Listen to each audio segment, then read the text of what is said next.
Welcome to the Jax and Gio show. I'm your host, Gio, and with me as always is Jax. Yeah.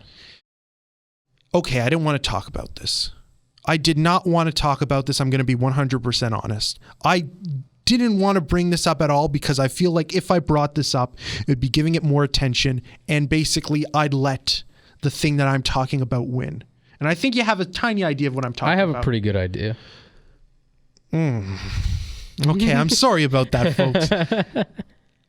Because we're gonna talk about Mr. Peanut. Oh, jeez. And Baby Nut. Oh, jeez. Now, before you start writing to the CRTC saying that we're talking about this stuff on the radio and using those terms, do not worry, it's not in that context. I'm actually referring to a literal baby nut.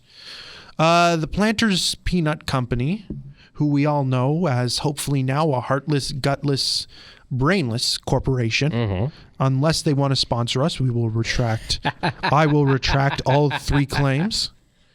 They've recently, right before the Super Bowl, basically announced Mr. Peanut died.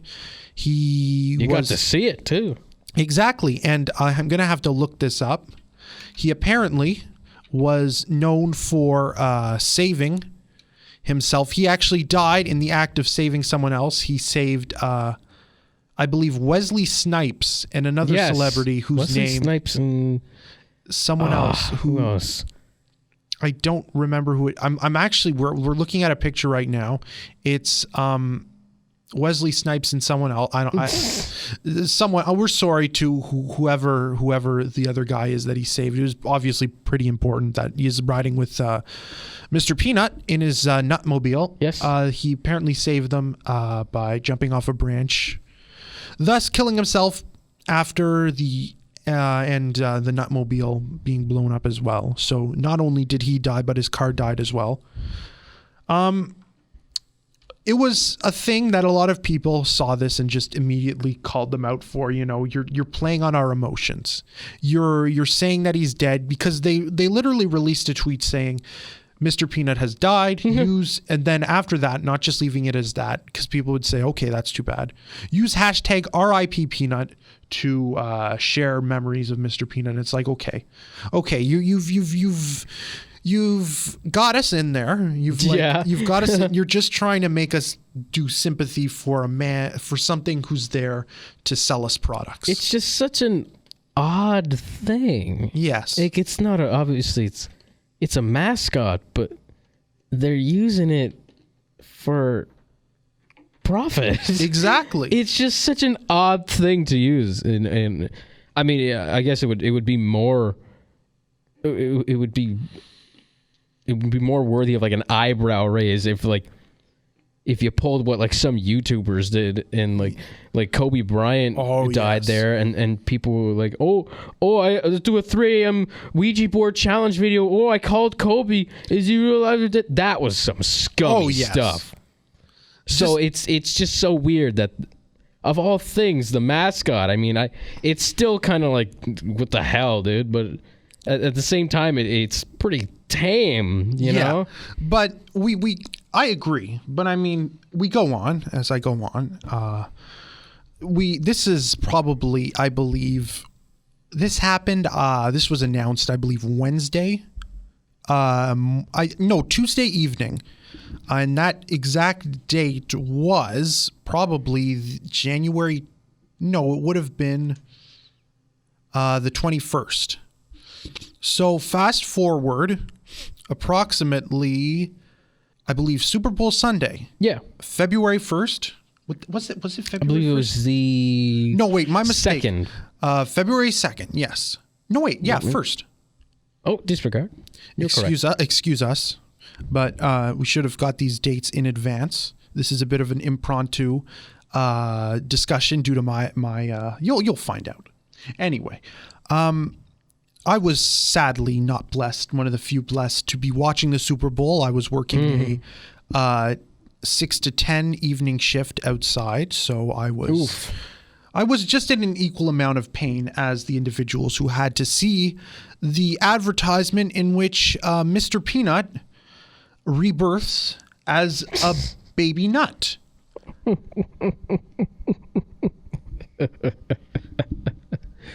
I was Oh man. I was thoroughly blessed, though, that on my break, when I visited a Harvey's restaurant, not only was I already in pain hearing one of the employees yell, "It's the superb owl tonight," several times at the other customers in the establishment, I decided, as all people do, to check my Twitter feed.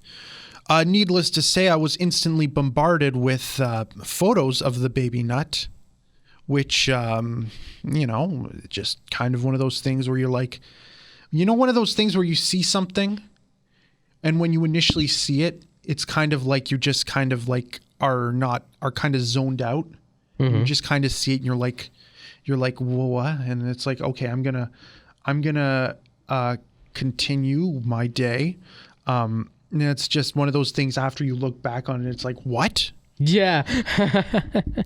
I guess I can compare it to that.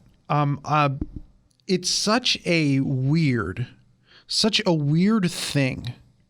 And not only that, what makes it worse is that after this, like, let's pretend in a universe I accept that this exists. Well, I do. Let's pretend we accept that the baby nut exists. Ha ha ha, we're happy baby nut. Funny. They instantly, after he launches, they launch a Twitter page. The Twitter page is now posting random generated animations of this baby and its playpen and stuff. Okay. But after that, it introduces us to the baby nut store by Planters, where you can buy unofficially licensed $30 US baby nut plush toy. Ships just in time for Valentine's Day, or baby nut t-shirt, baby nut socks. I'm not even sure if those are things. Let's take a look. This ought to be good. Oh my God, there it is. There's an online store. You can buy the baby nut hat, the baby nut. Oh, jeez. And I'm just upset because I was right. You can get the baby nut t-shirt. Get socks, and you can get game day cups, and it's just you can get an enamel. Is that how you say that? Enamel pin set. $18, and keep in mind this is USD. Even though we are Canadian, and of course the official baby nut plush, which is a total of $28 US. And is sized at 11.75 inches by 6.5 inches and 6.5 inches. Oh boy! I wanna kind of say we live in a society, which we do. We live in a society. We live in a society. We live in a society. But I think that the Planners team in November, they saw Baby Yoda happening. That's right. And they saw let's just hop on this train while it's hot. Killed off Mr. Peanut, made that commercial, and just said, okay. Probably made that plush thing and said, okay, we're off to the races. I'm happy, though, to say that the responses from this have been mostly of people denouncing it and saying how scummy it is. I am so happy I have not seen any tweets or pictures, or maybe there are, I haven't seen them, and I hope I never have to see them. Or you can feel free to tweet us at Jax and Gio on Twitter and send us baby nut enthusiasts that we can make fun of. But I am happy that there has been a renouncing amount of people responding to Planters and saying this is not just screwed up, but really just showing how weak of a company you are, and how much just shows how much of yuppies we are. Now, I am someone who cannot even consume peanuts. But if I was someone who regularly consumed and purchased peanuts, this would just be a sign for me to never purchase anything from Planters again. It's such an easy, you can imagine these guys just sitting around the table just going, huh, like a bromutz. Meme. Baby funny. Baby Yoda. Meme. Funny. Baby meme. Funny. Meme. Meme. How does the bacon narwhal meme? Hot damn dang. Do you even meme? With big pictures of troll face or something. Oh, and big impact white text with black border. Bottom text. And I think it just goes to show it's the the whole idea with Super Bowl ads, and that ad in particular, the original thing with ads at the Super Bowl is that they're supposed to be funny. Yeah. Like they're supposed to be an ad to kind of like not say, go to the online store and buy this Baby Nut Star of the Baby Nut ad from the 2020 Super Bowl. It's supposed to be a thing kind of saying, we're a really big corporation. We do some really screwed up stuff. Here's a commercial that's kind of funny and that you can watch and go, this is pretty funny. I kind of want to consume more stuff. Yeah. Like, but I just don't like it. It's just I wouldn't be there. I'm not even going to bring up the Twitter account because I've seen it before and it looks absolutely disgusting. It's just bad meme. Yeah. Bad meme. Bad meme. And they're going to probably make some more impact fonts meme where it's just like, when you baby, stuff like that. And it's just these companies jump into this meme thing thinking they understand the memes. And like, I don't want to say like, I have a huge IQ understanding of all the memes. I am a meme historian and you can't understand memes. I'm going to debunk your meme culture theories. But it's just a thing, like, meme culture is an enigma, and it's really not something you can harness. And very few have actually harnessed it in benefit and have actually kind of made a success, or actually made even, you could say, a profit from it. That's the thing. It's a really hard thing to master. Memes today are almost gotten to a point where they're so surreal and they're so different from something like, we've literally progressed a progression of like 10 years of a meme from 2010 to a meme from 2020 is so different. Oh, vastly so. And it's so different that I think, and they keep latching on to stuff from 2010 when 2020 stuff is so different. Like there's a meme that I absolutely love because of how weird it is. And I'm going to say the meme's name and I'm probably going to get in trouble for it. But the meme is basically called Penis Music. And the footage of the meme itself is from the, I believe, pre-credit sequence from the film Megamind. Yeah, I know. Megamind. I know the one. Featuring the character, I believe, played by Jonah Hill. Yes, it is. Dancing in a confinement chamber. This is sped up and then fast forward, then played in reverse and then played at normal. And it's just basically looped. Yeah. And it has like the Five Nights at Freddy's jingle playing. And there's various other versions. Like you can find a version with almost every song. It's a very weird, surreal meme, something that is not something a corporate company can stand behind, but that's how memes are constantly evolving. And that's a perfect example. And that's why I think this should be something like Penis Music should be shown to planters as a warning, basically saying, this is what a meme is, stay away from it. You know what I mean? That really is what it is, isn't it? It's exactly. It's like, oh, we're going to do Baby Yoda. It's like, not only is that not really a meme anyways, it's a pretty safe pick. Exactly. And corporations probably aren't going to hop on something like Penis Music. Exactly. They're not even going to hop on my favorite meme, one of my favorite memes ever, which I think is a good segue into this next topic. In the meme that I would call meme of the decade. Ooh. In the big argument, I believe it has stood the test of time. I believe it will always stand the test of time, and that is Big Smoke's order. Oh, yes. I'll have 2 number 9s, a number 9 large, a number 6 with extra dip, a number 7, 2 number 45s, 1 with cheese, and a large soda. I love that one. I don't think it hasn't been killed for me, and at the very least, it's still pretty fresh for me, and I believe it'll stand as one of the most consistent memes ever. What about you, Gio? I agree with you. I think there are very few memes, and I'd like to ask a question of you. There are very few memes, in my opinion, that could stay that relevant. But for me, my question is, what besides that meme, do you feel there is any other meme that has stayed relevant since its inception into meme culture to now? Oh man, that is. See, I've only ever thought of Big Smoke. I only ever think of Big Smoke whenever I think of long-standing memes that will continue to keep killing it. So it's the first one always comes to my head. And Big Smoke, there's many variations of Big Smoke memes that I think will always stay pretty fresh in our minds. I can't, honest to God, I cannot think of one that is as fresh to me as that one. I would like to. I think I have the answer. This is technically, I think this should count because this is technically from a TV show.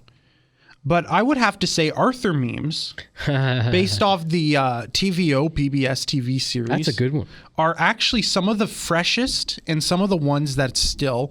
And I mean, I'm not sure if I can really say that because each time it's a different meme that has come up from it.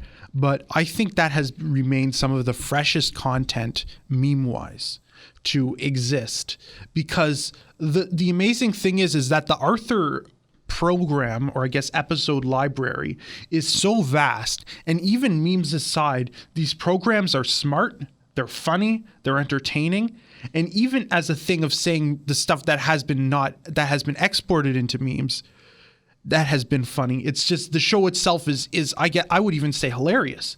Do you really think someone would do that? Just go on the internet and tell lies? A classic quote from an Arthur episode. But the show has so much content that you watch you're entertained. When you watch it as a kid, you're entertained and you see the funny stuff. But while you're older, you watch it and you're still entertained, and jokes that flew over your head become hilarious. Exhibit A in like anything, like particular, just as an example, in Shrek. When I first saw Shrek, of course I was much younger, and they visit the Farquaad's castle for the first time, and he's like, "Do you think maybe he's compensating for something?" I didn't get that at the time when I saw it. Yeah, I get it now, and it's a beautiful joke. It's because he's short. He's the shortest character. Or he might be compensating for someone else. Something else. Maybe. Hey, but that's just a theory. A Shrek. Oh, no. Should we try that again?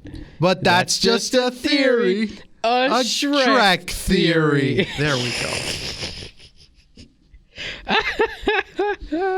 Oh, my goodness. And I think, and going back to the Arthur thing, I think before it became a mainstream meme, the show was remixed, and I guess it would technically count as memes. The show was remixed, not remixed, but edited online into so many videos and content. And I feel like it exerted itself into meme content, the whole fist meme. And then that was edited into stuff. I think one of Tyler, the Creator's albums had that a kind of like a piece based off the fist. Really? As one of his album covers. I'm not 100% sure. I think it was him. It was kind of like this minimalistic kind of take on the fist. But there's also the Arthur meme works itself into other memes too, and not just the fist, but it's just I could even go on, and maybe for one of the media discussions I'll have to talk about some of my favorite Arthur episodes. That'd be cool. Amazing show, by the way. Outstanding. Produced, I believe it was written in the United States. The episodes were written by people in the United States, but the show is voiced and animated in Canada since its inception. Hey. I believe it was done. It was animated in Montreal. I think they're doing it I think it's animated. It might be animated in the U.S. now, but it was animated in Montreal by Cinar Studios, and I believe they moved that to Cookie Jar, but that was still in Canada. But it's been voiced. I think it's voiced in both Toronto and Montreal now. So I love me some CanCon. Oh yeah, and I hate that we're gonna have to end off here. Yeah, we will be back. Yes, for part 2 soon.